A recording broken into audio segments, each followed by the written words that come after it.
Dom's. Woo! How do we even talk about? Film Bros are back. Film Bros season 2. What's up, gentlemen? What's up? We've been busy working. Okay, we got new. I got a new job, and then I've been working. Working. Holidays, retail. He's a dad. He's a dad. He's a dad. So we wanted to be back here so badly. And we were almost back, and we weren't back, and then we were about to get back, and I fell asleep one night, and it was just a whole crazy thing of stuff. But we are so excited to be back with you guys, and a hell of a time to be back because, oh my God, we have so much to talk about. I mean, but this year in general, we just want to give you guys a quick rundown of what we're going to be doing. We want to get out more content on our TikTok and our YouTube channels. Some of our topics, are the usual. We love comic movies. Obviously, here we're all big fans, and that's how we all became friends. So, obviously, Doomsday coverage, the Batman Part 2 coverage, Marvel, DC, Spider-Man, all that, even Star Wars. We're going to be on that. We're also doing more evergreen stuff, looking into other films that we haven't seen, that Chase hasn't seen. We want to get our reactions to that. So, you'll be seeing that stuff on our YouTube page, on our TikTok page. But we just want to thank everybody who's still here, who takes time to watch. We appreciate it so very much. Yeah. And we're in the film game now. We're in the film game now. If you can tell us where that quote is from, we will send you $5. Okay, no other channel's doing it right Wes now. will. Yeah. Dom said he'll send you $50. Actually. He's lying. If you can tell us where that quote is from, you might have a chance of winning $1 million sometime in your life. Yeah, that is actually it's possible. It's possible. Yeah, I mean, that one's true. Yeah, that one's true. 1% higher than it was a couple seconds. They're like literally. Just comment below. Comment below. Okay, so man, let me spearhead this. So Avatar, right? Yeah. So we're getting into Avatar first. Yeah. We are very excited to talk about this because I hate James Cameron. We all do. And so does he. Hate. I'm sorry. Horrible human being.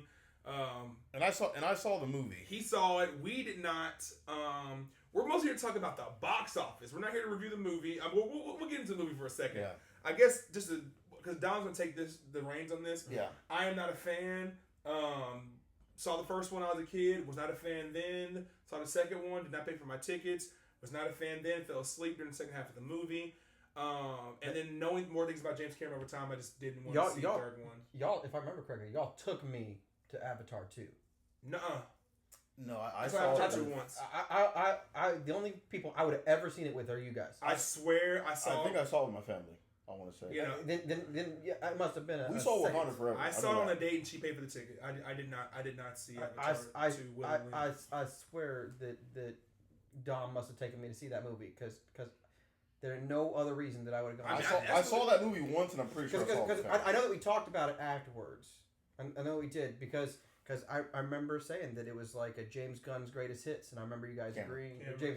James Cameron's greatest hits, and you guys agreed with me that it was like Titanic, the Titanic moment, the Terminator moment, this, that, and the other thing, whatever. Yeah. And then Dom said that he remembers nothing else about the movie. Water people, I yay! all the people who saw the third one who were like, "Oh, it's so much fun! This is impressive! You're being too much." I pretty much asked all of them afterwards, like, "Go ahead and name me 3 characters then." And one of my best friends who loves movies is like, "Well, see, there's the main guy and Spider. Spider. Who's that? Neytiri and Jake Sully.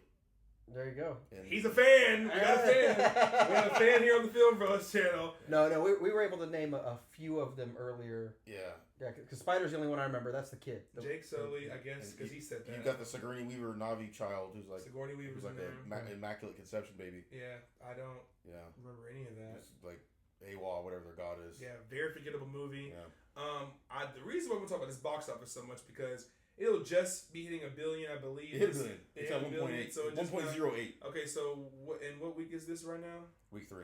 This is week 3. Yeah. Okay, or it's not week 4 of this movie. It could be week 4. Okay, the first one. Okay, the second one. How long take for the second one to get to $1 billion? Like what, 2 weeks? I'm not sure. It might take a little. I think this one's take a little bit longer. The reality is the ceiling of this one's about $1.5 billion, which makes this the lowest grossing Avatar movie. It's still $1 billion movie, so I'm sure they'll throw money at him to do at least one more.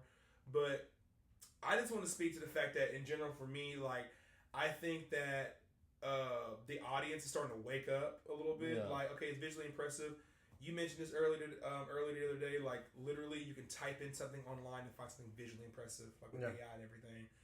You have to write a good story. Okay. Yeah, I'm tired of movies that are just events. That they think that like the roller coaster ride is enough, or that the spectacle is enough. Like, spectacle is like a dime a dozen these days. Like, I mean, like there are kids going out there with their phones and recording themselves flying into space and coming down and doing Thor Superman, punches. and the ground blowing up and explosions behind them, and they do it within like a couple of seconds with a little AI generator or whatever. Literally. And that's what these movies are starting to feel like, because they're not hiring legitimate artists and giving them enough time to really like make the movies better. Yeah. And so that's what I'm worried about going into this year and beyond, is that I think that we're getting back into like movies are going to be an actor's game now. Like that you've got to have really solid acting, really Sinners. This year was big on that. That movie though. There are other movies that are really big on big time performances that had to carry it over. Weapons, F1. Brad Pitt was so good in F1. Marty Supreme was great. Marty Supreme. There are a lot of movies. Because I am the biggest Marvel apologist like ever, man. Like I think every Marvel movie, I'm the one that's like always bright siding it. Like, true. I love that Marvel movie. I thought it was great. I'm an optimist. Yeah, even the ones that they crap on, and I have not felt more like just, is apathy the right word? Apathetic towards a Marvel movie than I do Doom. And I'm surprised at all the people that are like, Marvel's back, baby, Marvel's back, baby, Marvel's back, baby, or whatever.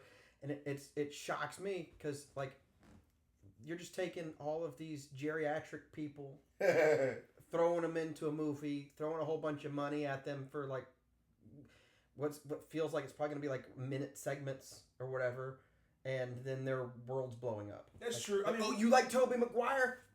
How about Tobey Maguire's whole universe blowing up? I mean, that's the league. Wait. That's the league. My thing is, I feel like at least with the MCU, like movies like Avatar maybe appreciate the MCU more because you get the visual spectacle, but you also get some, even on the worser ones, like you get an interesting story. You have some kind of memorability to it. Do I love Ant-Man 4?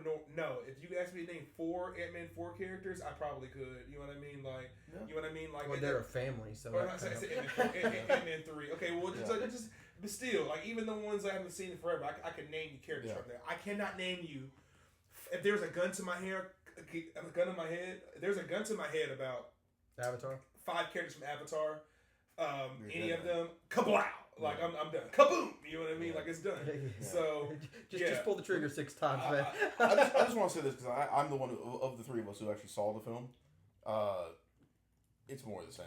It really is just more of the same. Yeah, it's copying The Last Airbender. There's nothing. Yeah, and there's nothing that made me go, yeah, we need a 4th and 5th one.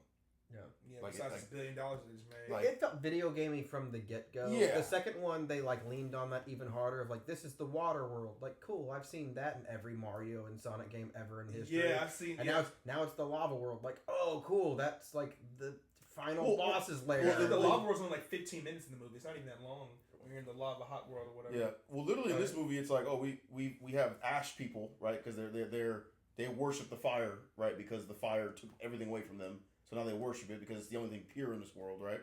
And they even have, I texted him, they have wind traders. And I'm just like, yeah, this is just goofy. Yeah. Wind traders. This is just goofy. Like, yeah, I'm so over Avatar. I just think, and all the crap talk he does, like, I'm not appreciative of how he did Chadwick Boseman's very public funeral, which was the Wakanda Forever premiere. But I mean, I'm sure his funeral actually was private with friends and family, but like, the one that everybody got to be a part of was the premiere for Wakanda Forever. And to get on that podcast for that release day before, and you go, well, you know what you're doing. You know what I mean? Because a month later, superhero movies are for kids or like kid rides or whatever. On Chadwick Boseman's day before his, you dance on his grave. You got Ryan Coogler in a position who Ryan Coogler has been snubbed for years. I'm gonna get to in a second. He's been snubbed for years. And for him to be put in a position to have to write that movie without recasting or whatever, due to the wishes of family, whatever, Marvel, whoever, you know what I mean? Marvel for sure. Difficult task. And if you do that, just didn't appreciate it. So it took you 4 weeks to get to whatever. $1 billion. It'd be the lowest grossing one. What a fall from grace. So he called superhero movies a kid's ride? Yeah, he basically crapped on like the brand of superhero. Is Avatar not literally like a kid's ride now? It's the same company. You could literally go to Disney World right now and get on the Avatar ride. To Avatar. Yeah, but like you said, you're working for the same company. Yeah, working for the same company. And you shit on that movie prior. Yeah, and then very recently, what did he do with Knives Out? Oh yeah, he said streaming movies should not Del Toro's Frankenstein, which I hear is amazing. I want to watch that so bad. But then Rian Johnson's Wake Up Dead Man, Knives Out 3, he said that streaming movies should not be nominated at all for big time awards. The week that movie came out. The week that Knives Out. What are you doing, man?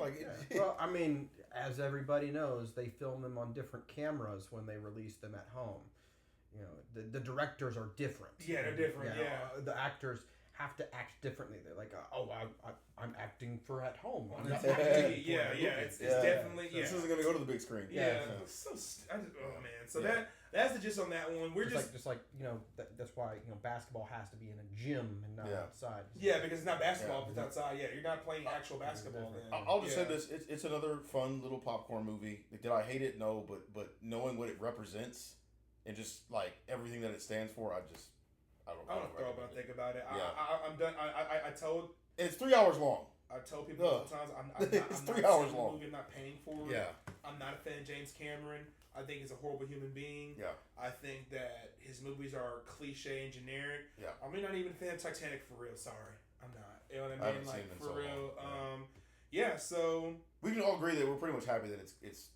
This is like happy tapering off. For like you just desserts. It's not even like this is. I mean, when you told me that it was hitting 1.1 billion, like it's still hard for me to be like they're definitely not going to make another one. Like they're going to make another one. They're definitely going to throw money at it one more time. Yeah, I guess. Maybe not a fifth one. But I mean, you said that it's dropping by almost 50% each time, like in terms of So this one will revenue. be another. First one was 2.3, and now we're looking at about 1.5. It might go 1.6. Yeah.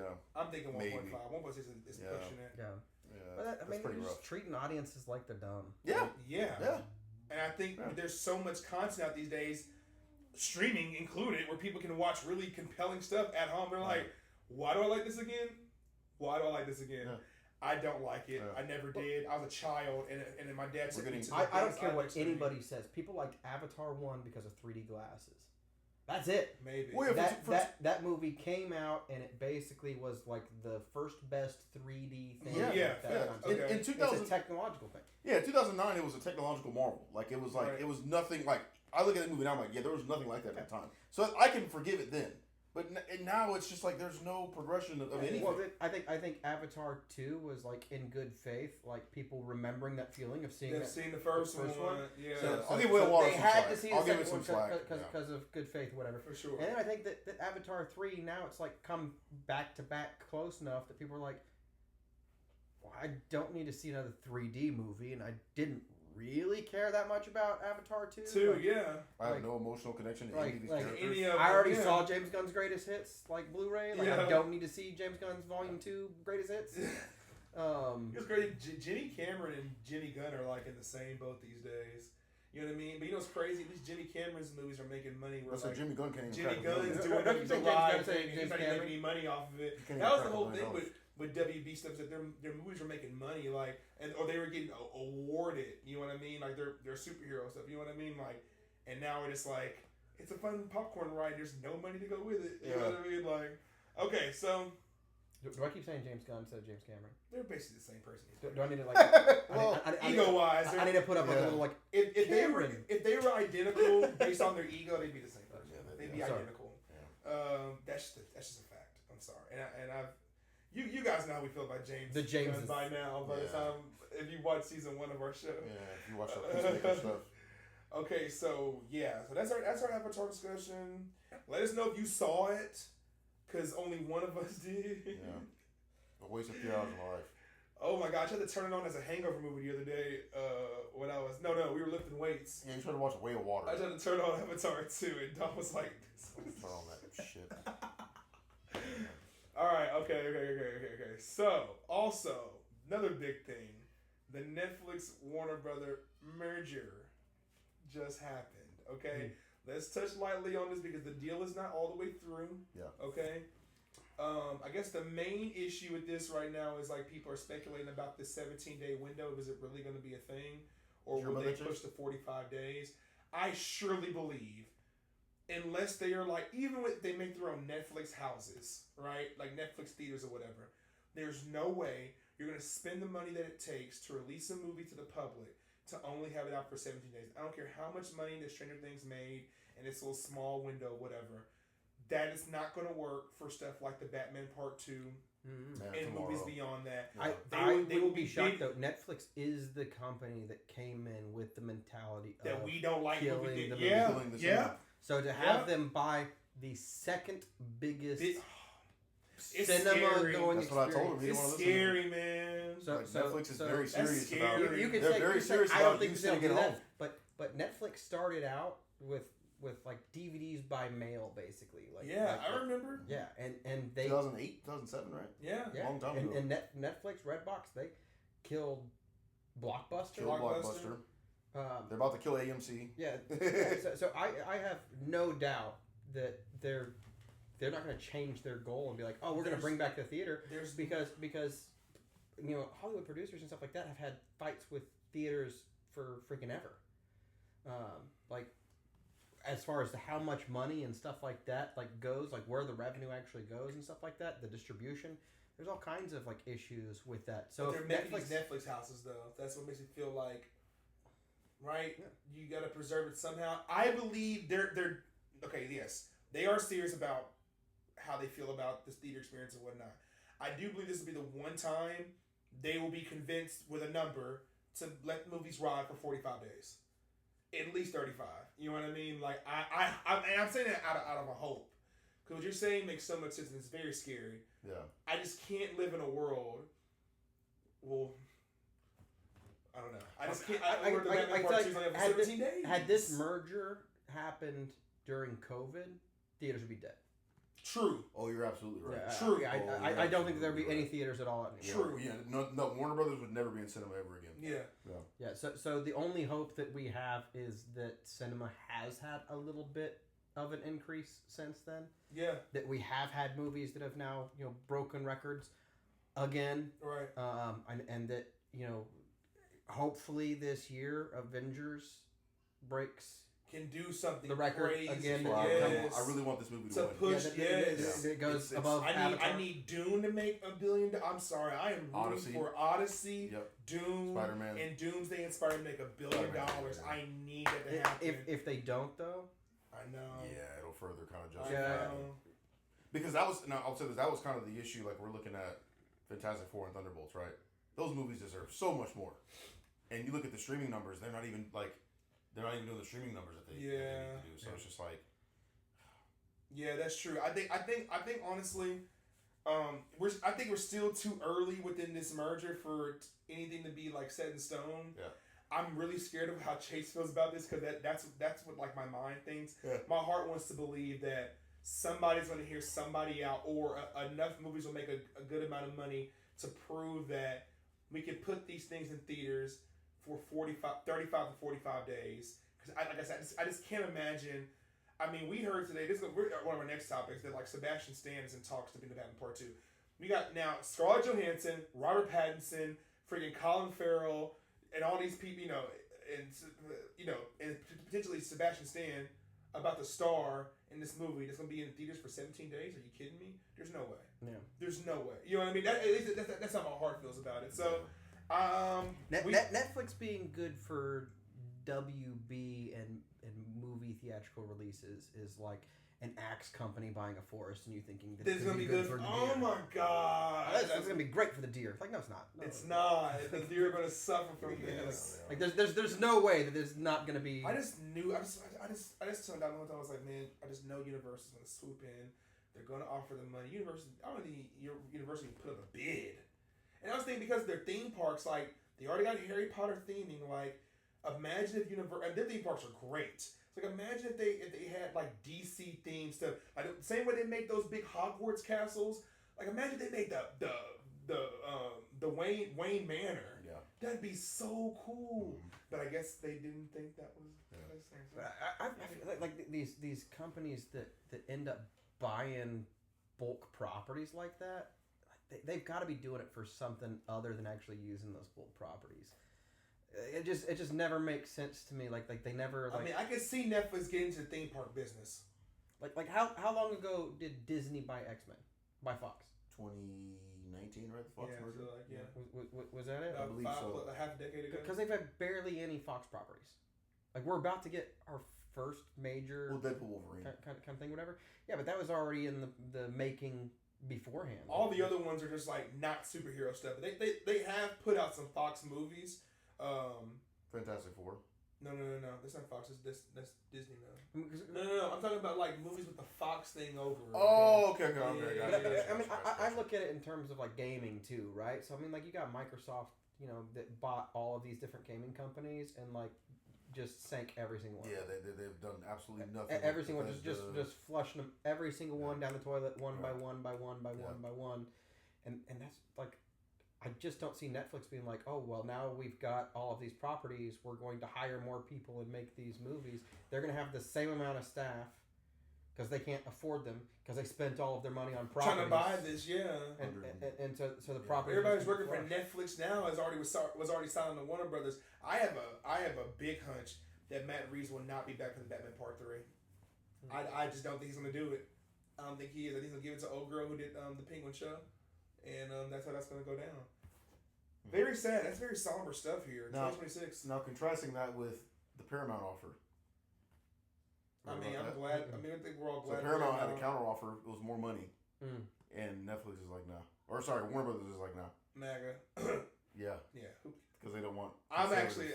I'd rather live in the world of the 17 days than watch Batman be like, no illegal immigrants. You know what I mean? Like, you have to follow the law. I'm serious. So, I mean... and that's a real thing, by the way, because Trump is, like, really buddy-buddy with the CEO of Paramount. So it's like, yeah, if Paramount bought Warner Brothers, what he's saying is literally not a joke. At that point, I'll just buy a home theater at that point, and I'll make it my... And just watch the old movies. Now, I did mention... I forgot who I said this to. I was like, literally, they do it, that's fine. I'll just take my favorite ones, go to my favorite Cinemark, rent out a theater for like a big time event, like my birthday, something like that. Like I can see my birthday 2028 being the Batman Part 2 at my favorite theater on the big screen. Like that's all with my birthday. I'll rent the theater out. It's like, can you play this movie? I was gonna say so that 17-day thing. Like, do y'all think that creates maybe some urgency? It could, but also like people are gonna also still be like, okay, 17 days and still people enjoy watching stuff at home. Yeah, they do. So they're gonna be like, okay, so instead of waiting 45 days. Only gonna wait like what? The matter of like 2.5 weeks. Yeah. And the reason I ask that is because we look at things like what came out and Demon Slayer. That was like one of those limited releases. But people are anime fans. It's a different ballgame. The Eastification. Yeah. Of the West as far as anime goes and K-pop and all that, it's nuts. It's nuts. That Demon Hunters thing goes crazy. It made $800 million in like 3 weeks. Yeah, I'm a fan of that movie. My Great kids all went movie. to it. Demon Slayer? Yeah, the K-pop Demon Hunters. Oh yeah. I saw it. It's a fun time. It's a fun time. It's a fun time. Yeah. But I'm kind of whatever. But yeah. I'm kind of into that kind of stuff. So, but yeah, no. I mean, it could create urgency, but also I feel like they're gonna see some things flop or not give the returns that they'd like, and they're gonna be like, okay. I believe eventually they'll get pushed to be in like 35 days. Yeah. That's what I'm hoping. You know what I mean? What I foresee is I foresee the theaters that stay open are going to play stuff like they did in like the 1930s, 1940s and stuff like that, where it's quick, low budget indie stuff that might only play in a select few theaters in whatever town that you're in. Just boom, boom, boom, boom, boom. Rapid fire, things changing all of the time, and it's gonna be like an actor's world per se. where there's always going to be a project. It's going to be so cheap for people to make movies now that you're going to have people be like, yeah, let's shoot. So we'll find out make that movie and bring all our friends and family to watch on the big screen. Yes, so you'll see stuff like people who do like YouTube shorts. Yeah. Expanding. Or people who compete in film festivals. Yeah, expanding and turning their skits into movies. Yes. And they will play locally at theaters that want to stay open, and your big budget stuff are gonna be gone.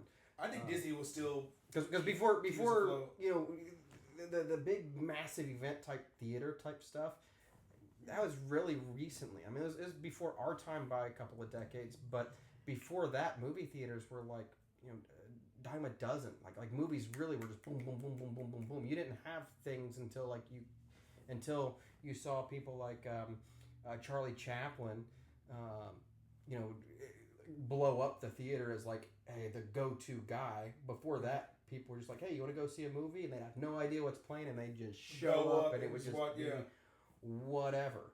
I mean, you had movie theaters that were playing just garbage, like just infomercials and stuff like that, just whatever it is that they could put on a reel, and people were like, this is a magical time. Yeah, I've seen it on movies before. Yeah, and so I'd be willing to bet that theaters that stay open are going to be the ones that are kind of like that, because we already see that a little bit, where I've seen theaters down in Mansfield area that play older stuff, like just stuff that like cost them probably nothing to air, and it's all about the event. It's a date. You go in and it's like, you know, table service and all this type of stuff or whatever, and you're watching this classical movie that reminds you of your youth or even before that. And that's what it's all about. Like, for this weekend only, we're going to be showing Gone with the Wind. Right. Yeah, for sure. That's what we're going to see. I actually get up for that. I was actually about to see Marty's Favorite second time with a friend this weekend, quick story. And I looked at the theater and I was like, oh my God, they're showing Temple of Doom this weekend. And I was like, damn, I'll see it, Martin Supreme. Do you want to go see Temple of Doom this weekend? Yeah. You know what I mean? Like, so, yeah, no, I mean, I can see that it's becoming a thing now. Yeah, those are the theaters that are going to survive. And so we'll always have theaters. Right. The question is, will we have new releases, and will we have worldwide event new releases? That's so because dumb. The companies that are going to be investing in, you're taking away an entire culture, like red carpets and all that kind of stuff. Like, you're taking the gravitas out of it. I just don't believe that it'll always be that way. I really hope that they figure that out, because I don't understand how they made $25 million off of Stranger Things being in theaters for however some nights it was. Like, that's all y'all want? Y'all don't want a chance to make $1 billion? Like, especially throwing all that money y'all did for all these properties. Like, you don't want a chance to make the return on investment with all these properties. You want to freaking, I mean, I guess how they manipulate their numbers on streaming, it's not going to be that way, I don't believe, with this time around with now Warner Brothers under your belt. You can't just go whatever they were doing beforehand. Like, I don't believe it'll work the same, especially with these big time movies with like directors who are expecting their movies to have buzz and be around. Like, damn the money, but it's like, damn that nobody saw my movie because you only had it in there for 17 days. I remember when Rian Johnson and freaking Daniel Craig went off on the Netflix guy. I forgot his name. I can't think of his name right now. But he was like, oh my God, this movie is so good, it should be in theaters. He's like, yeah, you only put it in theaters for a week, asshole. I'm paraphrasing, but like, he cursed it. That's pretty much what he said to him. He was like, yeah, you put Knives Out. Glass Onion was a great Knives Out. Some people think Glass Onion is the best Knives Out movie. It was in theaters for a week. I'm disappointed that I only saw the first Knives Out, and it's because it was in theaters longer. In theaters, yeah, that's where I saw it too. Yeah. I was like, ooh, murder mystery. I didn't even. Because what's the newest one? There's Glass Onion, and then there's Wake Up Dead Men is the new one. Wake Up Dead Men, and did that one even hit theaters really? It did. It was in there for 2 weeks. Yeah. I'm sorry. Yeah, like 2.5 weeks. Yes, it's like barely any time. And the production quality of those movies, like, they should be in theaters, I think. Yes. Those movies deserve to be in theaters. Yes. And when something hits Netflix, like, I'm watching so much stuff at home that, like, you know, when I see something on Netflix, I can always watch it later. Yes, I feel there's no urgency. There's no urgency. It's always no urgency. So I was excited about seeing the Knives Out because I really liked the first one. I haven't seen the second two because they weren't in theaters for very long. And being on Netflix, I no longer have a sense of urgency. Yeah, so to go. It's always there. Oh, that sounds really good. I'll watch it someday. I'm gonna put it on my backlist. That's Agreed. That's a thing. Agreed. All right. Speaking of Netflix, we're gonna roll into a big time Netflix property. We already kind of mentioned this earlier, but we'll touch real quick on this. In fact, let's go over to the Rivals real quick because the Avengers have come out with their Doomsday teasers. It's been Steve Rogers, Thor. X-Men dropped literally today. There's the X-Men one dropped today. That's my favorite one of all the teasers. So it's a pretty big deal. It's been in the news and the rumor mill, and everybody's talking about it, or buzzing and speculating. My only issue with all this, the teasers to me are fine. I don't have any problems with them at all. I'm excited for the movie. I'm just like on the fence of like, I remember when there used to be actual speculation. People actually would like guess based on things that happen in other movies on what's going to happen. Versus today, where we're just being told the movie, and we are getting headlines every day about what is going to happen in the first act, the second and third act, and I think that kind of stuff like just takes all the freaking fun out of it. I have enjoyed these teasers. I thought they're really good. I'll give y'all the floor to talk about them because I don't have much to say besides I'm excited. How about the Avengers teasers? Yeah. Yeah, you go first, Chase. Yeah. So the breaking down the teasers that I've seen so far, you've got the Chris's, each one with their respective babies, being sad. Yeah. Like, the world's gonna end, but I got a baby. Well, Chris Evans was actually happy. He didn't say anything. He just baby, and it said, "I'm happy. He's gonna return." I have a family now. And then you've got Thor leaning on his hammer. Give me the power to save my baby. Yeah. I love Owen. And then you've got the geriatrics playing chess. And the cool Cyclops. Geriatrics. I'm sorry. I love that the friends. I love that the friends are living together. I am a big X-Men defender, so I saw that trailer at work, and I had already seen it like in that horrible video cam whatever because of the stupid Avatar movie, but. I saw it at work, and I was like, I let out like an ego. I'm very excited. I think I'm a little bit opposite of you guys. Like, I want to know what the movie is what's about. What am I getting into? The premise? Yeah, the premise. The premise is a follow-up to Endgame. No, but what I'm saying is that like I want my trailers, my marketing and stuff like that to be like, this is why you should be invested. This is why this story is important. Tell me the summary, the blip of the story. I want my trailer, my teasers to be like a book where you flip over to the back and it has one person's name that's like the protagonist or whatever, and this is the journey that they're going to take. Will they survive? Boom. Yeah. That's it. That's the teaser, right? I was going to say I slightly disagree because I think what they're doing is right now we're just in the very early stages of building hype. No, I disagree entirely. There's a whole new culture today with movies like this where, and it is what's ticking me off, is that the whole thing is based off of our love for specific actors. I mean, the very first teaser that they had was literally a line of freaking chairs. Yeah. Just a line of chairs with people's names on it all the way to Robert Downey Jr. going... Right. That's the first teaser that we had. Yeah. Imagine if you picked up a book and you were like, "Oh man, I really like Star Wars. What's this about?" And you turn it over. Mark Hamill's in this. And it just says Mark Hamill. Like. Yeah. What is it? Honestly, Carrie Fisher. Just a list of cast members. Yeah. Imagine that. You wouldn't be like excited about that, and that's what this is all about. They might have gotten the wrong idea from Deadpool, Wolverine, and No Way Home. They might have gotten the wrong idea from those movies. That is a very real issue.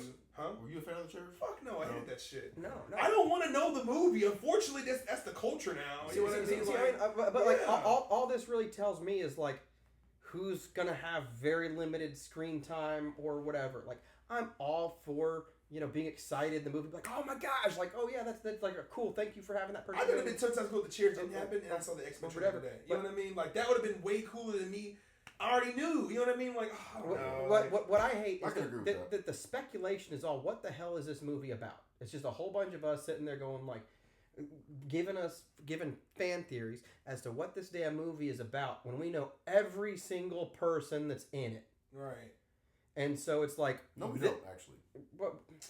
Oh gosh! For the most majority of people, he loves spoiling stuff. By the way, he loves it. He wants to know the entire movie before it even comes out. Yes, he does. No, he would if he had a chance right now to know the entire movie of Doomsday before seeing it. He would do it right now. I swear he would. Sorry, A better teaser for Doomsday would have been like the end credit scene of Fantastic Four as a trailer for Doomsday. But we don't get that because it was a end credit scene for Fantastic Four. Like, the main thing that I want to know in a story about Dr. Doom called Doomsday is Doom. The story should be about Doom. Have we gotten any trailer that has anything to do with Doom? I think they are no. holding the hype. So imagine the three of us didn't know who the heck Doom was. Right? Because most audience members aren't going to know who Doom is. They're going to know who Robert Downey Jr. is, but they're not going to know who Doom is, who Dr. Doom is. So imagine from the perspective of somebody who doesn't know, and they're sitting there and all they're getting is like, this person, Ian McKellen's going to be in it, and Patrick Stewart's going to be in it, and James Marsden's going to be in it, and Tobey Maguire's going to be in it, and Andrew Garfield's going to be in it, and Charlie Chaplin's going to be in it, and Pierce Brosnan's going to be in it, and I'm just like, here's a laundry list of people, and like no context at all. So why do I care? Why? That's a good question. I guess. Some days I'm like the win with this one. Like some days I'm really hot on it. I'm just like, man, I can't wait to see it. Sometimes it's like, I don't know if it's the leaks or whatever that kind of turn me off, because sometimes I'll be on the way to work and I'll play like a little leak video because that's just the culture now. Like, unfortunately, like, and I pray to God the things that I hear like aren't true, purely based on the fact that like I want to be surprised. Marvel movies used to have that kind of. Like I said, people used to really speculate. Like, based on past movies. We didn't need, like, somebody to be like, oh, I'm a leaker, and I'm on Twitter, and here's the... You know what I mean? People used to actually, like, put on their thinking caps and go back to former movies and piece stuff together. We found out about the time travel thing when Endgame without people to... That was all set. That was set photos and just brain power.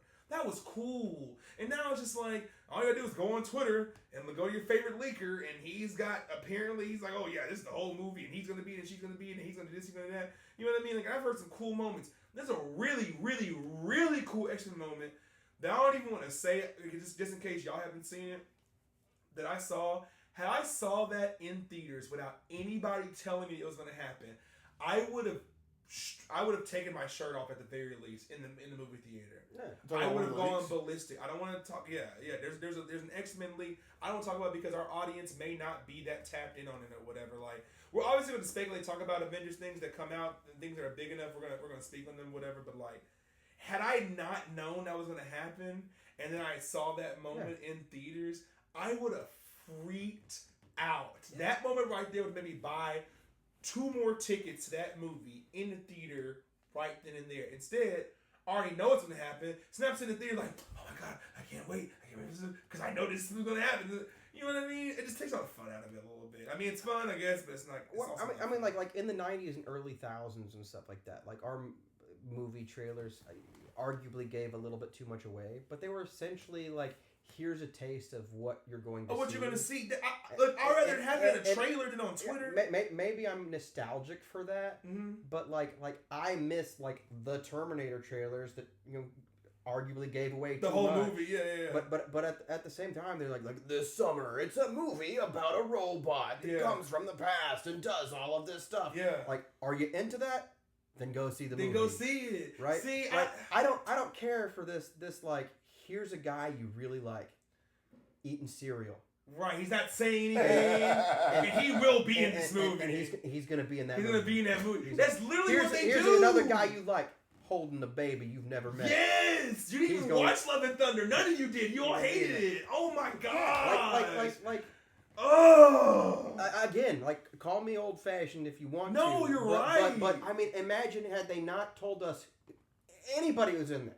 Yes, and we see it for the first time. Don't. That's what I'm saying. Now, maybe there's still gonna be people who leak it because there's gonna be people climb over fences like, oh, I think I got a shot. But that's how it used to be, though. It was fun. Which is fine. Leakers do what leakers do, Yes. or whatever. Yeah. But not the company itself. Like, giving information to these people, because how else do they know all this stuff? Like you said, they're giving information to these people. Well, imagine the first trailer was just like, this summer, Dr. Victor Von Doom, and does this, that, and the other thing. You'll be like, yes. Yeah, I'm in. I want that. I want to see that. I want to say, like, 2 weeks ago, you literally said, like Marvel has become their own leakers. Yeah, they're leaking their own stuff. Yeah, I think so. I mean, it's a conspiracy theory, but I do think they at least this, they let a lot of stuff fly before they flag it down. They take about days now, or if not weeks, to flag some of this stuff down. Well, initially you were, and I think both of you guys were like, the initial promotion strategy was stupid. To have these little clips go into theaters, because we're in the know. We saw the Steve Rogers trailer a week before. We saw the X-Men trailer. The Wakanda Fantastic Four trailer was already on the internet. We've already seen pictures. I have, at least. It looks cool. I already know what it is. So when it comes out in theaters or in YouTube next Tuesday, I already know what it is. Yeah, I remember. So it's like, I remember it used to be like a big deal when like the trailer for like a big time would jump online, and they'd be like, "Oh my god!" And everybody go on their phones, and then we all talk about it together as friends. Like, do you guys remember the Infinity War official trailer? Yes. That shit. Yes. I still watch that to this day. How about when the Force Awakens trailer came out? There were dads who sat down with their kids, and by the end of the trailer, they were like in tears, like hugging and crying. Oh yeah. That used to be like a real. I think people forgot that these things were designed also not only to make money, but just real quick, but to bring people together. Yeah. And I think they forgot that. But yeah, take the. But one other thing, they're just relying so much on our good faith in a lot of these actors who. A lot of us are going to leave disappointed. Like, I promise you, there's going to be a lot of people that are like, oh, I remember that actor. I want to get the closure for the actor. And that actor's going to get a couple of minutes of screen time and then they're dead. Get iced or something, Listen, I'm the biggest X-Men fan. I ain't prepared for them to be in the movie for 10 minutes. Yeah. For real. I love Nightcrawler. I'm expecting, and I could be proven wrong.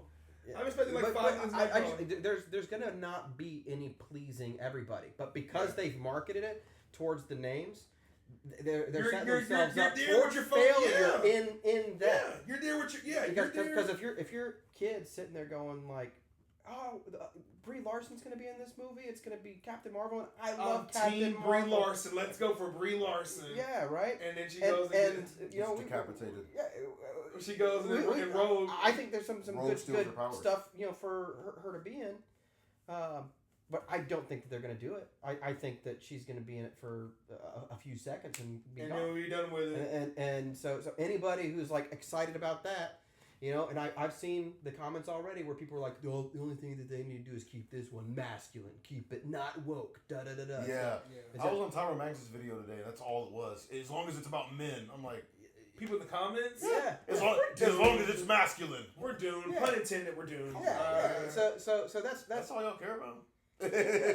so I bet it'd be a good story. That's why I feel like now I will say this though. I think that this is going to be the last Marvel kind of like setup in a long time that they can even do a marketing like this for. Once it's an experimental movie. Well, I mean, experimental movie. Once they do the actual reset, I think that they built a lot of bad faith in Phase 4 and Phase 5 with big named actors, and I think that their attorneys, their lawyers, are going to be on to Marvel now, where like we were talking about Simu Liu. So imagine. You are going to be, in this movie, and they sitting there telling you, like, oh, yeah, you're going to be this, that, and the other thing, and all that kind of stuff, whatever. And then they ice you for 5 years. 5 years afterwards. Yeah. For 5 years, they put you on a shelf or whatever. Like, I'm telling you, every single, like, freaking attorney for every big-named actor is going to be like, you will not ice my guy. Yeah, you're not going to ice him, or you're going to pay us right now. Yeah, which means that Marvel and Disney are going to have to fight back with that. They're going to be like, well, no big-name actors then. And so they're going to be pulling off random people from the street. This is going to be the last set of movies that have your Hugh Jackmans and all those big fan favorites. And now they're for the X-Men team to be a bunch of kids freshly out of film school, acting school, or basically people who can't have or don't kind of bargaining power or the resources to be able to have that kind of bargaining Disney power. can do whatever they want with It's them. the classic David Cornswin Superman situation. So you're not gonna see the movies advertised the way they're not gonna be marketed this way anymore. We're not gonna see, big Marvel movies with all of these actors because they're onto them. Like you promised me the moon and gave me 5 years on a shelf where I couldn't be in anything because I thought that I was going to be in this next movie. Right? Yeah. Think about all of the big actors that were in Eternals. Right, they probably did it for nothing, thinking that they're probably they're not even going to be induced. And you had a lot of high level actors in there. Huge actors.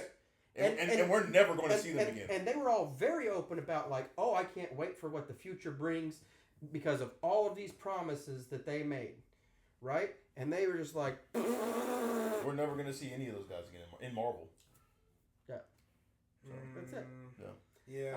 I mean, but like I said, I'm like the win with this because, like I said, sometimes I'm really frustrated with it, because this guy just loves knowing the movie, bro. He loves knowing. It's his favorite. It's his jam. I send spoiler stuff. His jam is knowing the movie. I send little stuff. But knowing the movie. If you want me to stop sending it to you, I'll stop sending it to you. Yeah, well, no, I don't know. I don't know.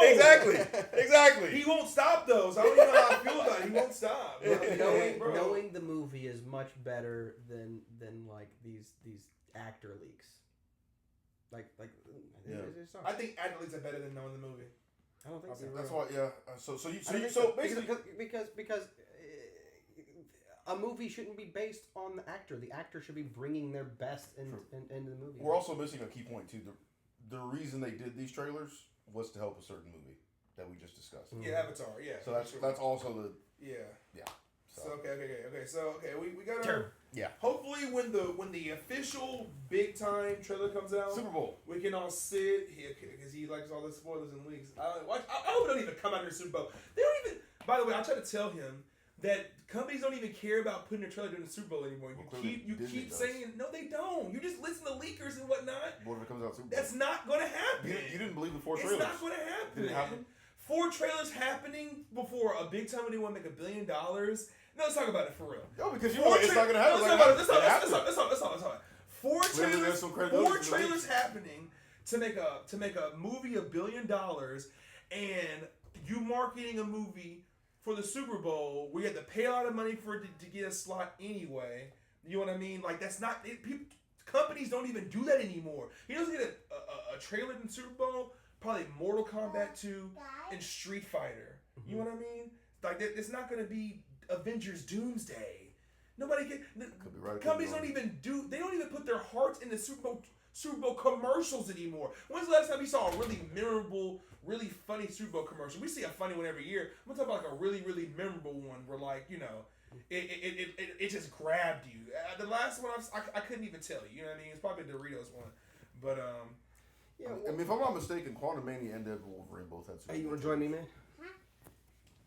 I feel like they both had Super Bowl trailers. Oh my gosh! You know what? I really hope it doesn't happen, dude, so you can stop. You won't stop. You won't stop. No, you want reality to be other than what it is. No, I don't. Yes, you do. No, I don't. I don't.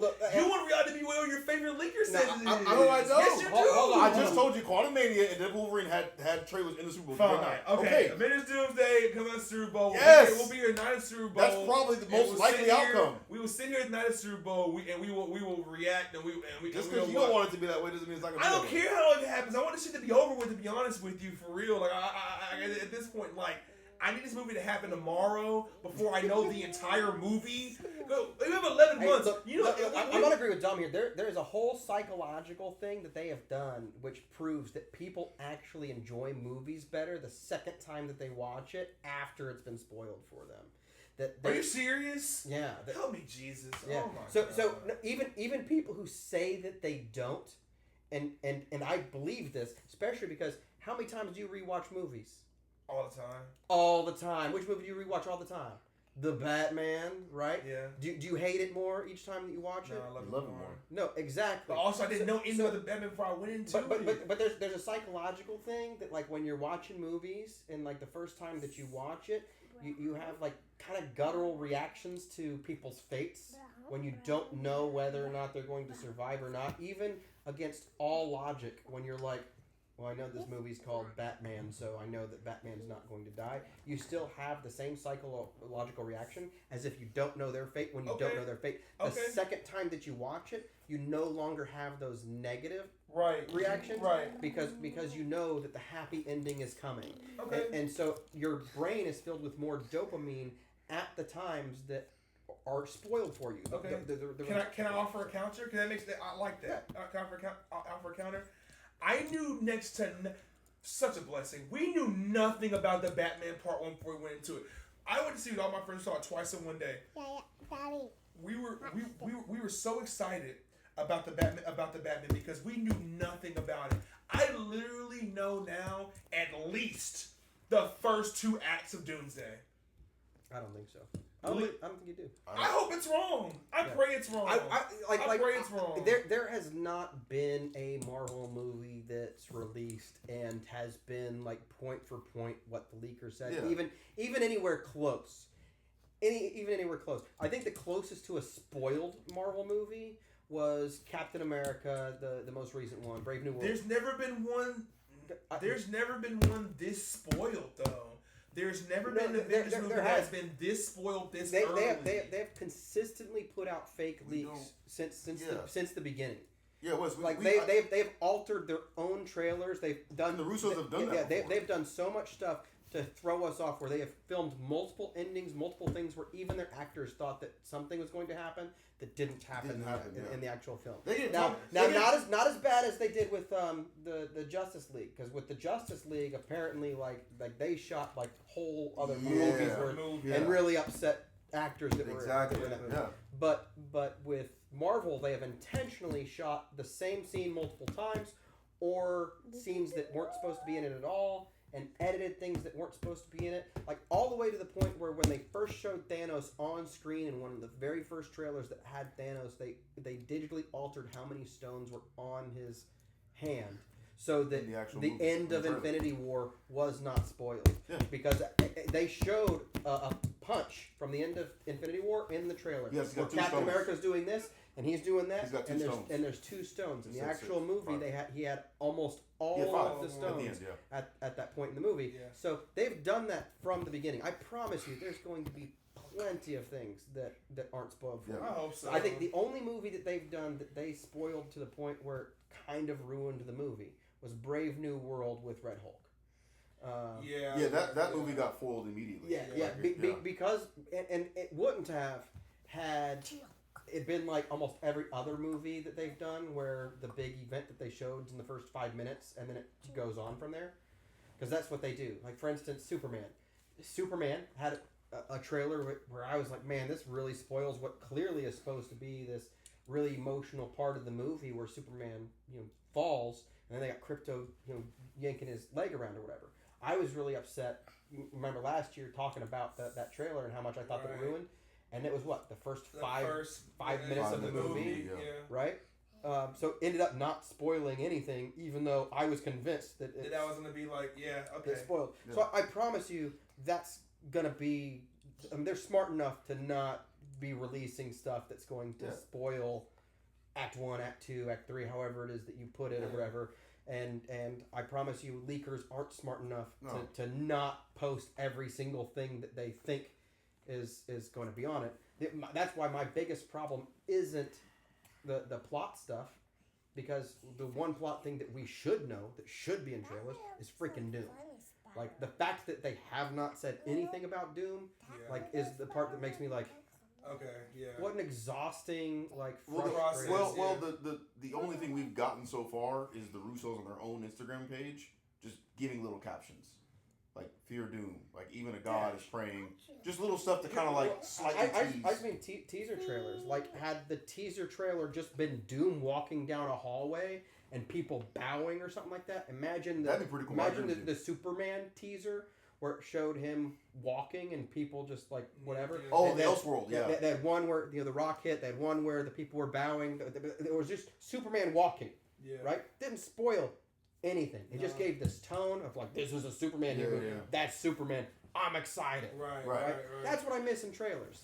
And all they need is like I said, Elseworlds or whatever. I mean, just Doom walking down a damn hallway. It could be the back of them, and it could just be a whole bunch of people just standing at attention. Doombots. I don't care. Doombots, yeah, whatever. You know, whatever. Like that would be enough to get my heart pumping, being like, apparently, I guess we'll be here Super Bowl night. You know, but what I don't want to see is an actor from a movie that hasn't been in this franchise in 20 plus years hanging their jacket over a freaking motorcycle and holding the baby and stuff. Yeah, the Steve Rogers trailer did nothing. Yeah, I agree with that. or even the Thor one, man, where there's a little bit of a monologue over it. The best of the bunch was, inarguably, the X-Men trailer. But even that's like, tells you... Well, I like the Thor trailer because, again, it kind of shows, like, Thor is praying to Odin because of this very real, whatever threat that's about to come. I have a sneaking suspicion that the tone's not going to fit either of those damn things. This movie's going to be... It's going to be way too fast for a series of these slow-moving These slow scenes. moments. So these moments are not going to be in the movie. They're not going to be in the movie, yeah. And I agree with that. And the movie's not going to be a series of slow movement. Like, not every actor is going to... And not every actor is going to get their own slow speech to be like, oh, well, you know, I just want to be sad and take care of my baby. Doom's coming. I just want my family to be taken care of. Right. Yeah. It's kind of like that. How that Infinity War trailer didn't have a lot of scenes. I would say probably the most accurate depiction of what I expect the movie to feel like is that Cyclops scene. Yes. There's going to be a lot of bombastic. Yeah. There's going to be a lot. Not gonna lie, that's where I eat that, so I'm cool with that. Yeah. But my problem when I was talking to Dom is that like that stuff is so dime a dozen now that like it's going to be really sad if we don't get those big character moments when we don't get those big character moments because a lot of these actors deserve those big character moments, right? And there's not enough screen time for them to get it. Right. So you know, luckily Cyclops just jumped to the X-Men in general. I mean, I've said this once, I'll say it again. Like the X-Men have jumped from the back to the front of the pop culture popularity line in like a matter of like. It happened really overnight, but like its staying power has been crazy. Like the X-Men were not really popular at all. I think what would it 97 had a big part to play in it. Yeah, 97 and then Deadpool Wolverine kind of carried it, and now everybody's just like, we want more. You know what I mean? So well, I mean, it was. I mean, that I feel like X-Men's more my generation. Like the kids that grew up in the 90s. Like, man, we were freaking X-Men. X-Men was it, man. You woke up every Saturday at the break of dawn and sat cross-legged on the floor in front of a TV this close. I still watch it. I mean, I was a baby when it came out, but like I watched it as a youth, and like now I have a Disney Plus. Like it's one of my favorites. It's one of the few shows I believe Disney Plus doesn't put ads on when you watch it. I watch X-Men. Almost every night before I go to sleep. Like, it's pretty good. But, okay. So, we gotta get on. Next topic. Okay, that was a good discussion. That was pretty good. Okay, so we'll go to the rival real quick. This is really just short stuff, basically. But, so the Batman Part 2, directed by Matt Reeves, it's in talks that Sebastian... It's a rumored. Sebastian Stan is in talks. To be in the Batman Part 2. There were also rumors earlier about Oscar Isaac being in it, but those rumors died down. And now we are in the Sebastian Stan era. We just saw Civil War, me and Dom, New Year's Eve night. And we was like, one of the big takeaways from that movie was, Jesus Christ, Sebastian Stan's a great actor. Like, he's a great actor. Like I think Dom talked about how he bulked up for the role. How he usually is not that bulky. And he did, you know what I mean? And I recently saw... The Apprentice, you can stomach it. I mean, he does a really good job at playing you know who. You know what I mean? And so I've heard good things about that. Yeah, and so we're all speculating. Harvey, I don't think anybody is in disagreement about that. Besides the Condiment King. No, I don't know. Like I don't know.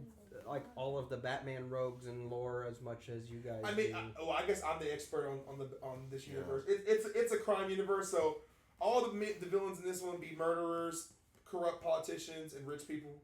That's how that'll go. The one thing that I don't really want to see, and maybe you're gonna disagree with me. I already know what you're about to say. I don't want to see a Harvey Dent origin story. I don't think. Oh, see the thing. I want to be Two-Face through the majority of the movie. But you've never really seen one before. I don't even think he's going to be Two-Face by the time this movie ends. I truly believe that they are doing the accurate Long Halloween story, which I know every director ever always says, we're inspired with Long Halloween, but they never actually do it. They only pull a strip here, a strip there. I mean, like a strip, like that reason the first time around that the Batman 1 was really heavily based on the Long Halloween. The Batman 1 is nothing like the Long Halloween. It's nothing like it. Yeah. The Long Halloween, if they pull a switcheroo, it's actually that actual story. It's an interesting Two-Face story. It really, really, really, really, really, really, really is. I encourage if you want to do your homework on it, because I want you to be into this. So watch the Long Halloween or no, I need you to read the Long Halloween. I also need you to watch that Cape Crusader show on Amazon. Yeah. And did that do it? Oh, and and watch the Telltale story of Harvey Dent. Yeah. The Batman Telltale. Maybe it's because I am not as educated in it, but everything that I've ever seen of Harvey Dent, with the exception of the Arkham video games, right, is the retelling of the same event. Okay, you got but I feel like Patton Oswalt in that, like, my opinion there, of like, I don't need to see how the things I like are made. True. Like, I just want to see the things that I like. Okay, I don't care about... Would you feel happy if he was already Two-Face when the movie started? Yes. Well, here's the only issue. This is truly... if he's a really good story, if he's really good not being Two-Face. I think that Sebastian Stan would play a great Harvey Dent all the way through. Harvey Dent has a multiple personality disorder. But my only issue there would be like kind of like watching the Joker movie, where it's like, he's not yet Batman. There's like a moment where he's Batman, but he's... But then, it's things being made, and understood. Understood. Show me the thing I like. But my counter is that Harvey Dent is a very... I mean, him and Bruce Wayne are almost synonymous, because even before the scarring or whatever just makes him the villain and puts him up and makes him more outward about it. But he always had a multiple personality disorder. If you go watch, there's another one I need you to watch. The animated series, it's a 2-parter. I believe it's in the first, I forgot what season it's in. But it's like the Harvey Dent story, because he's actually in the show as Harvey Dent for like a whole season. He doesn't become too big, like literally. He is, and you see like, but then you get to watch this man a little bit closer and learn about, like, oh my God, this dude really struggles with this inner personality, like, that also wants to hurt people and is foul in the mouth and doesn't mind getting dirty, like that. So that's what I see as entertaining without Two-Face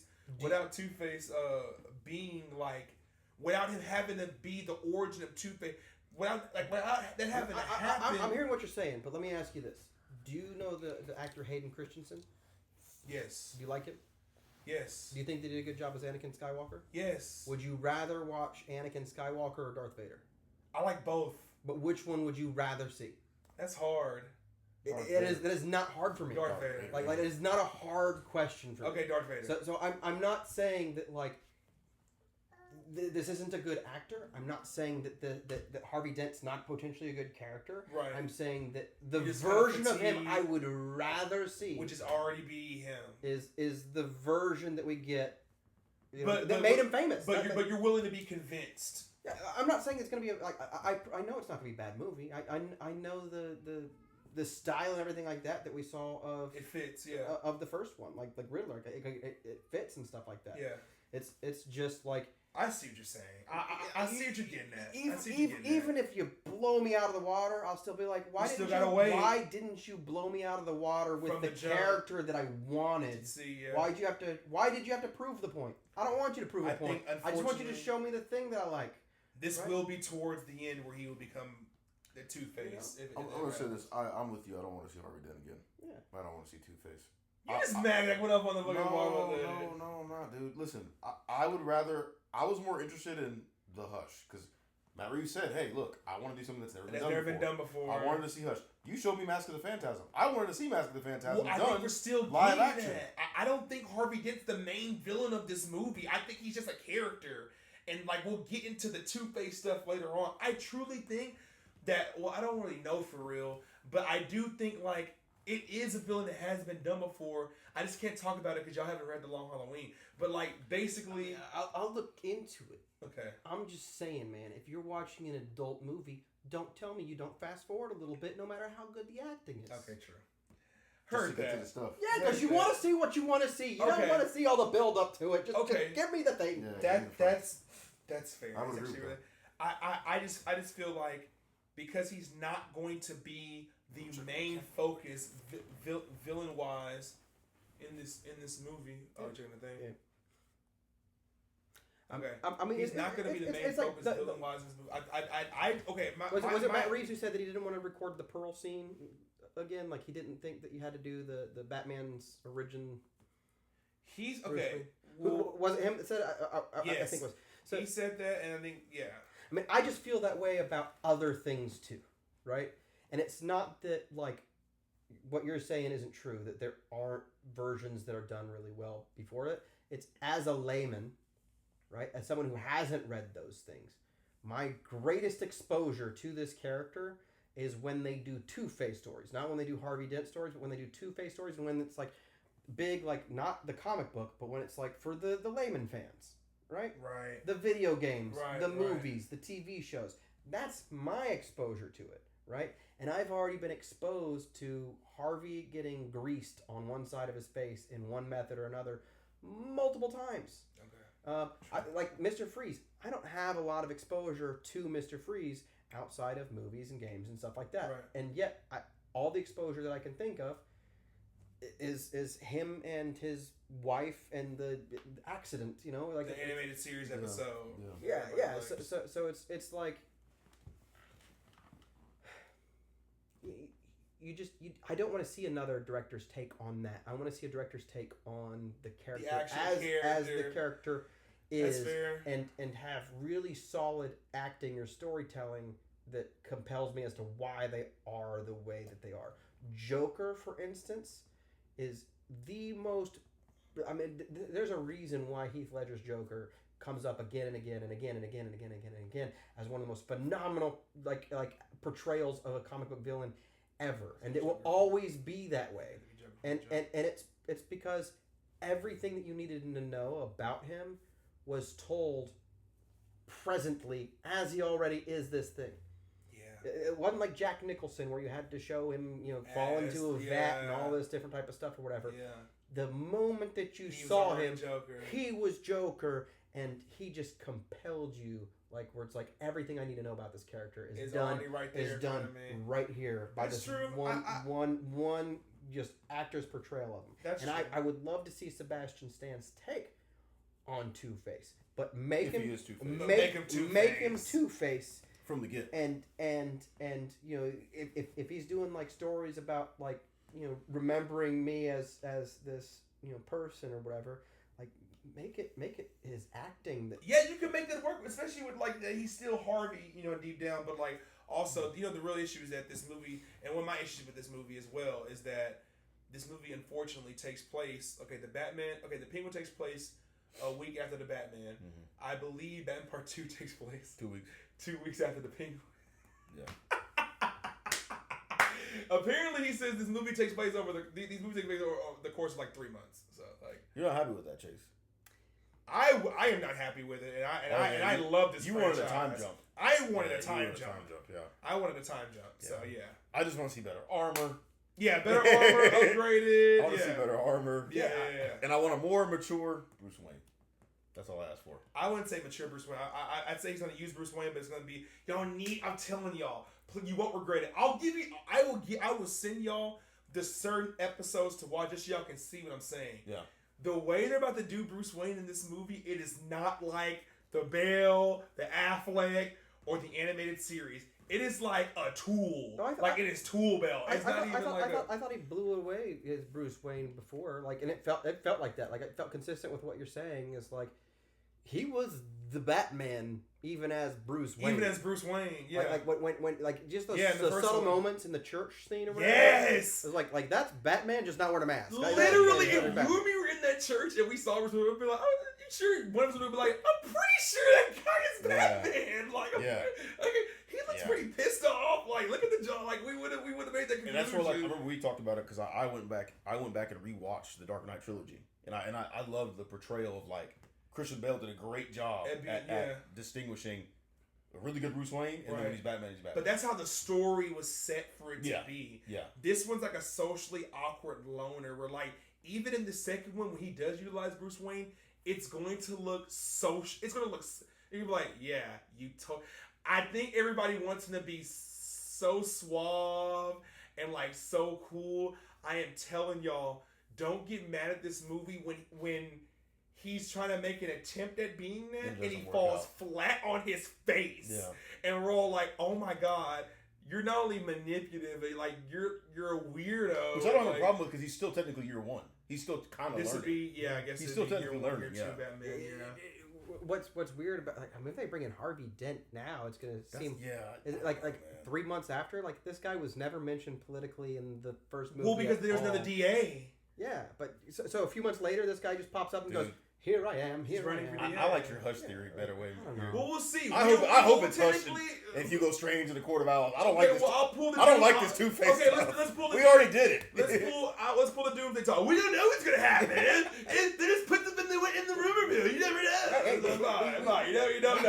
You don't know. We don't know. I just don't want your theory to be. I could be wrong. Listen, y'all should. Oh, you thought this is bad. Y'all should have heard what I thought the Batman was gonna be like. What? Oh my God.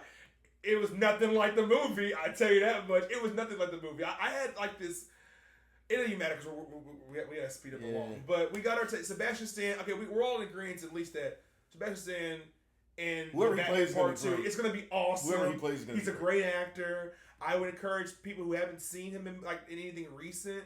Like I said, we rewatched Civil War and we just enjoyed the hell out of it. We were just like, I think he was my favorite part of Civil War, honestly. Like when Tony has him like subdued like on the ground, he's like, do you even remember like what happened?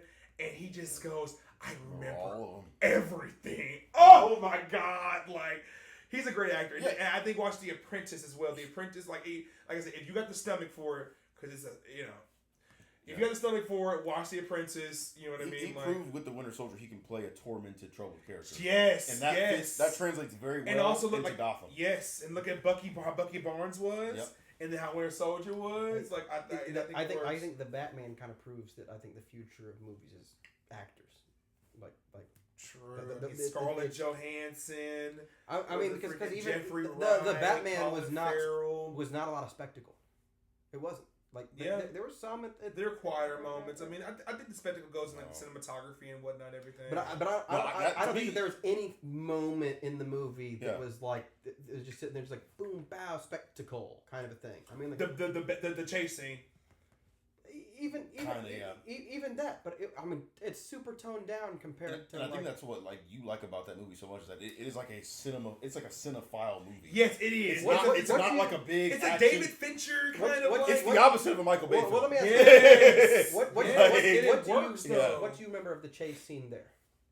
Being on the wheel of the Batmobile is just like turning through the wet rain and everything and like seeing it stop and go and like because one of the big things I remember is like the close-ups of like the Penguin.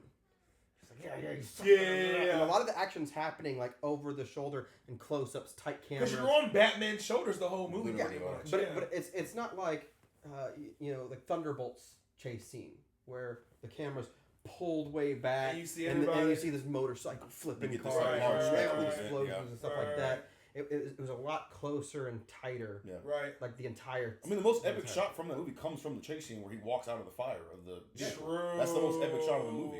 Yeah. The upside down camera and all that. Yeah. And I can't think. I mean, there's other parts of the movie that are equally as cool, but none is like You're right. No, it's got the budget of a Michael Bay movie, but it's the exact opposite of a Michael Bay movie. Yeah. I like that. Yeah. Even like the fight sequences when he's like beating people up and he down, has really good hands. up and down the stairs. They're still talking, you know. They're still like it's still acting that entire way, you know. Yeah. With I love that scene, by the way, when he's whooping ass and Penguin's like, "Whoa, buddy!" Like, hey. You everything you said here, ain't you? Oh.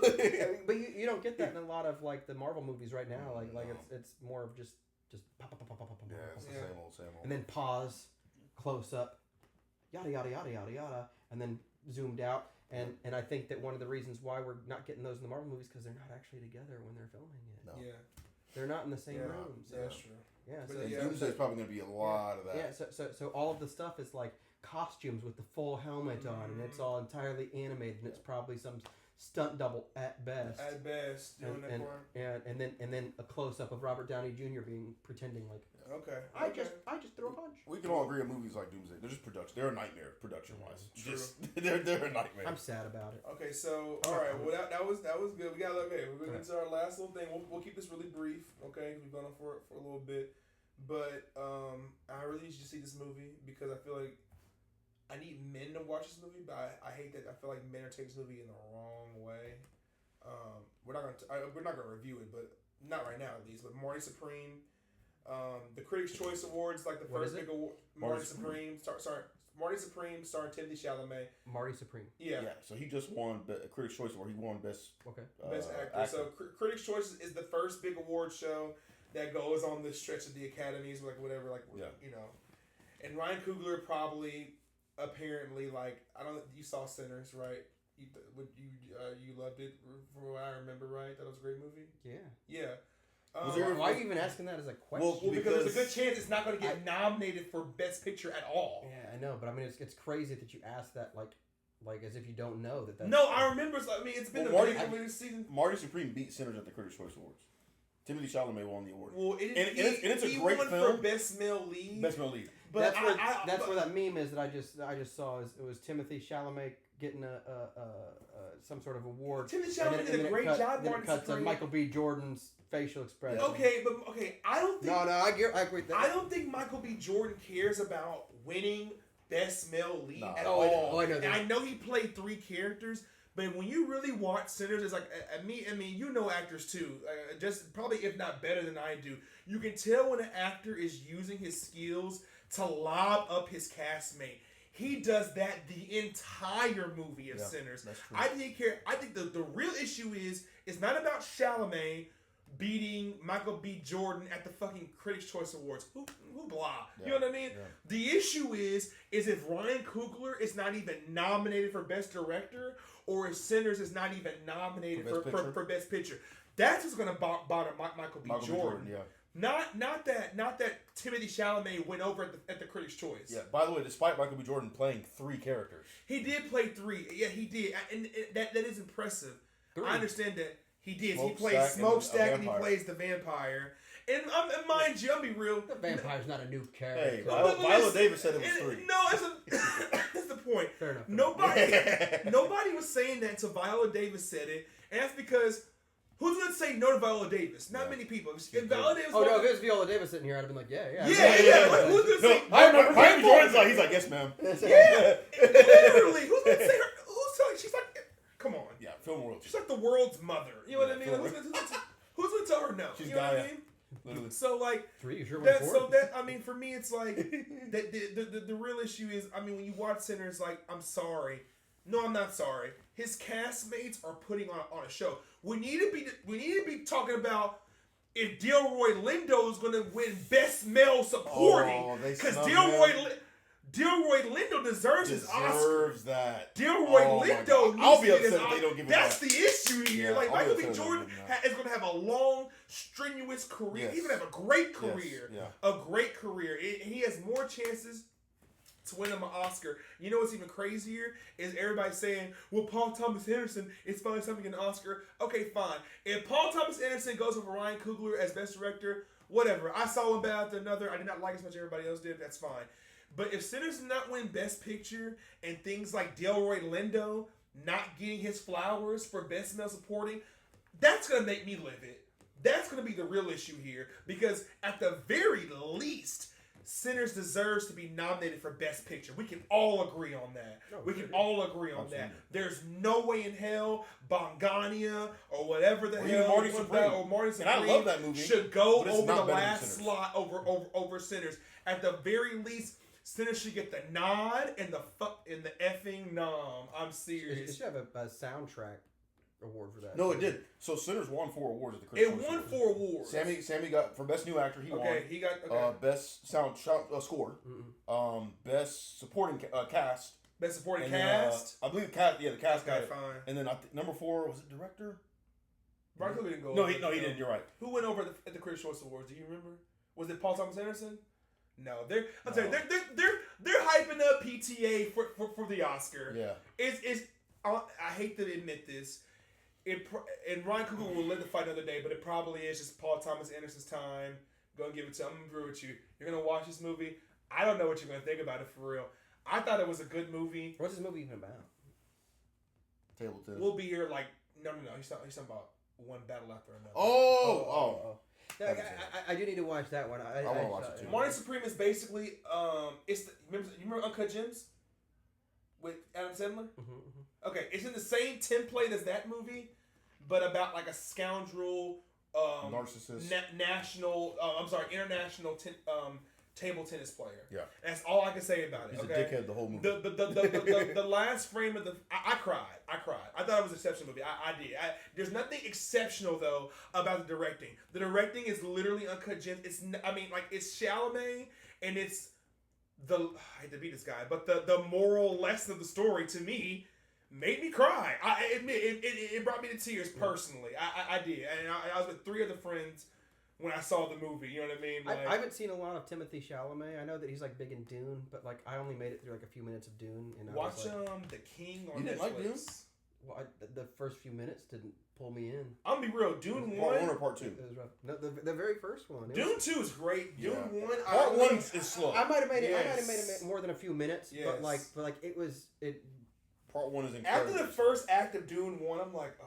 Yeah, it takes a while to get started. It felt to me like watching the Lord of the Rings movies for the first time, where it's just so much just to get there. Lord, I've tried reading the books. I've tried sitting to the movies. I've tried smoking and sitting to the movies. I can't do it. Yeah. I told Dom the other night. We were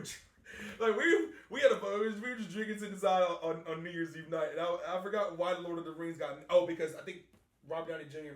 Iron Man mentioned some kind of Lord of the Rings reference in the movie. Yeah. And I told him, I was like, I read The Hobbit. He's like, you liked it? I was like, wasn't that good? It was like, and The Hobbit's like on everybody's 100 books to watch before you die list or whatever. The Hobbit is a very average book. Yeah. The good thing about The Hobbit is it's shorter than the movie. True. That is crazy, but very true. How's the book? The Hobbit, because The Hobbit's a really short book. It's a joke. But the Hobbit trilogy should not have been a trilogy. Yeah, the book's bro. That's true. Yeah, it's a dinker. I'd rather reread the Hobbit book before I watch those 3 movies ever again. Yeah. Well, y'all. It was dinker, but I think that one problem that I might have with Dune, and this might be a bias that I have that I'm just now discovering, is that sand planets are the boringest planets. I'm done with sand. Oh my God! Wait! Because I didn't get into and your actor theory. Here it is again. If it hadn't been for oh my gosh, because Oscar Isaac at the end of Dune 1 brought it home for me. Him and that big fat guy. I forgot his name. They brought it. I was like, okay, I'll watch the second one. Right? Still in the sand planets, right? But then the performances between Austin Butler, Dave Bautista, how Chalamet brought it, and the second one genuinely is a very, very good movie. Oh yeah, it really, really is. It really is a very. I encourage. Don't let anybody rush you. I had a guy at work basically one day. He would not stop every day until I watched it. He was like, watch it. And when I just sat and watched it, and I was like, okay, he's right. It's a good movie. You know what I mean? Like I really enjoyed myself.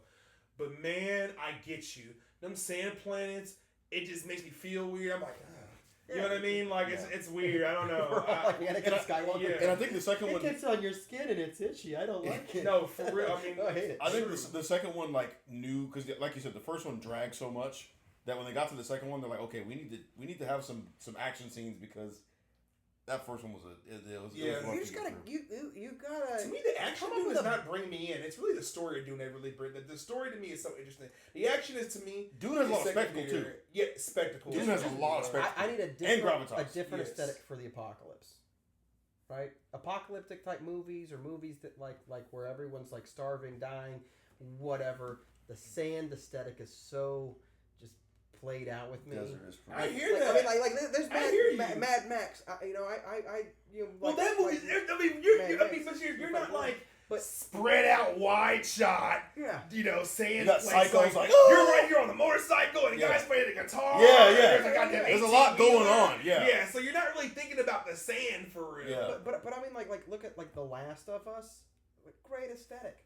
Plants, fungus. Yeah. Everywhere. Jungle. Right? Yeah. There's so many different ways that a planet can be doomed. Yeah. Why is it got to be freaking sand? Well, I don't think is it boring and lazy? I don't know. Is the Dune thing? Is the planet getting like a post-apocalyptic? Not really. No, it's just sand. It's just people that are like I don't know. No, I'm telling you, they just live on a sand planet. They just live on a sand planet. Stupid. It is kind of stupid. It's stupid. But you need to watch part 2. Please. Part 2 is great. Please. In fact, we're gonna make Chase watch part 2. That might, yeah.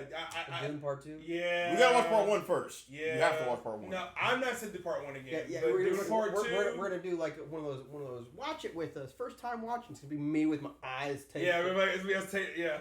I'm not gonna lie. I mean, Dune 2 is I think Dune 2 is a. You. I mean, you were preaching to the choir. Like you were like seriously. I know it's a dumb reason to hate a movie. No, but it's not dumb. It's not dumb. It's uncomfortable and it's weird and it gets in your socks and everything like that. Like no, you know what I mean? I get what you're saying. It's a tick. But I don't think we're in small numbers. Me and you. I don't believe so. But I will say the second one. It really is an exceptional film. It really is. Can I say this real quick? The reason why the desert thing didn't bother me, I won't harp on this too long. The reason why the desert thing didn't bother me is because I'm kind of a little bit history nerd, and the Dune lore kind of borrows a bit from like that Islamic. Yeah, I get you. Yeah. So I was like, they're in the desert, and they're saying Mahdi and all that stuff. Like that's why I said it fit the lore. It fit the lore. Yeah, that's it. The story of I'll tell you. That story gets cranked up to a 12 in the second one. I'm telling you, it goes from I think 0 to 1,000. I really think the story in the first one's it's like a 7, 7.5. I want to watch Doom Part 2 It literally goes like a 12 in the second. Just to emphasize how dumb my bias is, right now, people always assume that I've watched this entire series because my kid loves it, and I have got a lot of stuff of it or whatever. But The Mandalorian. I have not seen past the first season because too much of that crappy show takes place. It's on sand. I'm not gonna lie. I'm so done with. Well, he likes season 2 because season 2's in the snow. How was it? It is in the snow. It is in the snow. Yeah. There's just so much Tatooine in it, and then the Obi-Wan show. I was like, nope, not for me. A lot of sand in that one too. I made it to like episode 3, and I was like, get off of Tatooine. Yes. Why are you going? Bro, Star Wars cannot let go of Tatooine, bro. No one is happy on this planet. No one. That's why I like The Force Awakens so much because that movie. They let go. The jungle, the snow. Yes. The environments. They let go of Tatooine. Tatooine. A whole moon of Endor that's covered in jungle. What are you doing on this planet? Yeah. No, literally. Move. Production costs. That's why Rogue One is so good. Sand's cheap. So just desert's cheap. That's why I love Rogue One. We only need one house. It's in the middle of sand and every direction. Nothing else around it. Hey, at least it's better than the Pocket Dimension with grass. We're in the film game now. Yeah. Pocket Dimension with grass. Oh yeah, like parking lots and neighborhoods. Hey, Peacemaker. So not excited for that. Most iconic superhero fights in a baseball field? Yeah, so not actually. That's not the problem. The problem is the baseball field wasn't filled with people rooting on Superman. Oh yes, bro. That would have been so hard. That would have been so cool. Yeah. That would have been so cool. Like Superman. No. Let's all get ready for Man Tomorrow. This time, Superman and Lex Luthor fight in a neighborhood. That's what bothers me about you saying that is that movies back in the day, and they still do this every once in a while, is that they would like pause an actual baseball game and be like, "Hey everyone, can you we're about to cheer for Superman," and they'd have an entire crowd go, "Superman, yeah, in real life." You know who would have done that? Would have been so. Sam Raimi would have done something like that. He would have. He would have been like, "Oh my god, dude!" Bro, I ain't gonna lie. Sam Raimi could have directed the Superman movie. It would have been way better. Oh my god. Oh my soul, it would have been way more fire. Way Oh my soul, it would have been way more fire. Yeah. But they had one movie recently, and I can't remember what it was, but they were like, "All right, when this guy throws the ball, you're gonna all just cheer like he made it or whatever," and the guy just goes out there and just leisurely goes and like misses it by like 1,000,000 miles. This is just like their behind the scenes. Yeah. Like not even make halfway, and the whole crowd just Erupted, yeah. And then they show like the edited version, and he just like swish, and everybody goes crazy. Yeah, and I'm like, that's how you do a movie. Like I miss that. Like, that's pretty cool. Instead of green screen. Green screen in neighborhoods and parking lots. Sand. Jimmy Gunn and Jimmy Cameron. Well, y'all, we're in the film game now. We're in the film game. Season 2, man. Phase 2. Phase 2. Thank y'all so much for watching. Lots of stuff to come this year. Lots of stuff to come this year, man. It's just so good to be back in the booth with you guys, man. I love these guys to death. I know they love me a little bit, and honestly, man, it's like, yeah. But yeah, y'all. All right, thank y'all so much. All right, we'll see you on TikTok and YouTube. Oh, that was a good one. That was like our best discussion yet, I think. Lots to